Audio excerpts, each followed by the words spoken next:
Hi friends, இன்றைக்கி நம்ம சேனலில் ஒரு டிஃப்ரெண்ட்டான ஸ்நாக்ஸ் ரெசிபி பார்க்கலாம். இந்த ரெசிபியை சீக்கிரமாகவே செஞ்சு முடிச்சிடலாம். ரொம்ப டேஸ்ட்டாக சூப்பராக வரும். வாங்க வீடியோக்குள்ளே போகலாம். இந்த ஸ்நாக்ஸ் ரெசிபிக்கு 2 ஸ்பூன் அளவுக்கு கடலைப்பருப்பு ஆட் பண்ணிக்கலாம். 3 ஸ்பூன் அளவுக்கு வேர்க்கடலை ஆட் பண்ணிக்கலாம். 5 காஞ்ச மிளகாய் ஆட் பண்ணிவிட்டு இதை நல்லா வறுத்துக்கலாம். இந்த பருப்புலாம் நல்லா வறுத்ததுமே இதில் கொஞ்சமாக கருவேப்பிலை ஆட் பண்ணிக்கலாம்.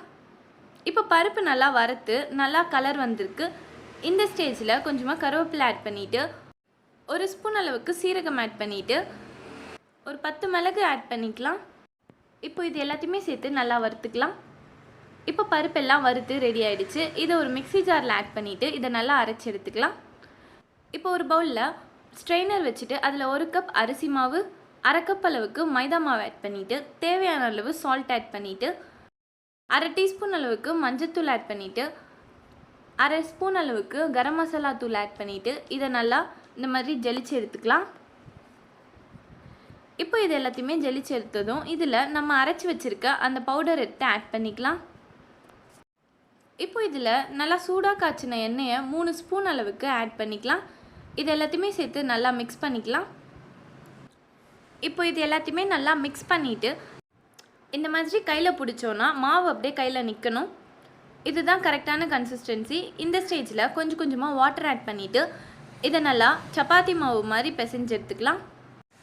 நம்ம சேனலில் சப்ஸ்கிரைப் பண்ணாதவங்க சப்ஸ்கிரைப் பண்ணிவிட்டு பக்கத்தில் இருக்க பெல் ஐகான் ப்ரெஸ் பண்ணிவிட்டு அதில் ஆல் ஒன் ஆப்ஷன் கொடுத்துக்கோங்க. அப்போ தான் நம்ம சேனலில் போடுற வீடியோஸ் நோட்டிஃபிகேஷன்ஸ் எல்லாம் வரும். இப்போ மாவு ரெடி ஆகிடுச்சு. இதிலேருந்து கொஞ்சமாக மாவு எடுத்து இந்த மாதிரி நல்லா ரோல் பண்ணிவிட்டு அதை லைட்டாக ப்ரெஸ் பண்ணோன்னா நம்மளுக்கு இந்த மாதிரி ஷேப் வந்துடும். இதே மாதிரியே எல்லா மாவையுமே செஞ்சு எடுத்து வச்சுக்கலாம். இந்த ரெசிபி ரொம்ப டேஸ்ட்டாக சூப்பராக இருக்கும். கண்டிப்பாக இந்த ரெசிபியை ட்ரை பண்ணி பாருங்கள். இப்போ மாவு எல்லாத்தையுமே செஞ்சு எடுத்தாச்சு. இது நல்லா சூடாக காய்ச்சிருக்க ஆயிலில் போட்டு எடுத்துக்கலாம். இப்போ நம்ம செஞ்சு வச்சுருக்க எல்லா மாவுமே எடுத்து ஆயில் ஆட் பண்ணிடலாம். இந்த ஸ்நாக்ஸ் ரெசிபியை வீட்டில் இருக்க இன்க்ரீடியன்ட்ஸ் வச்சு செஞ்சிடலாம். ரொம்ப டேஸ்ட்டாக சூப்பராக இருக்கும். இப்போ எல்லாத்தையுமே ஆயில் ஆட் பண்ணியாச்சு. இது ஒரு பக்கம் நல்லா வெந்ததுமே இந்த மாதிரி இதை நல்லா திருப்பி போட்டுக்கலாம். ரொம்ப சிம்பிளாக 10 மினிட்ஸில் இந்த ஸ்நாக்ஸ் ரெசிபியை செஞ்சிடலாம்.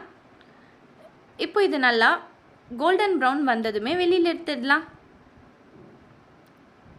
இப்போ இது ரெடி ஆகிடுச்சு. எல்லாத்தையுமே வெளியில் எடுத்துடலாம்.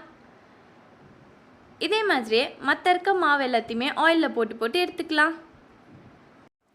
அவ்வளோதான், ரொம்ப சிம்பிளான அரிசி மாவு ஸ்நாக்ஸ் ரெடி. இந்த ரெசிபியை கண்டிப்பாக ட்ரை பண்ணி பார்த்துட்டு எப்படி இருக்குன்றதை கமெண்ட் பாக்ஸில் ஷேர் பண்ணுங்கள். இந்த வீடியோ பிடிச்சிருந்தா லைக் பண்ணுங்கள், ஷேர் பண்ணுங்கள். நம்ம சேனலை சப்ஸ்கிரைப் பண்ணாதவங்க சப்ஸ்கிரைப் பண்ணிக்கோங்க. தேங்க்ஸ் ஃபார் வாட்சிங்.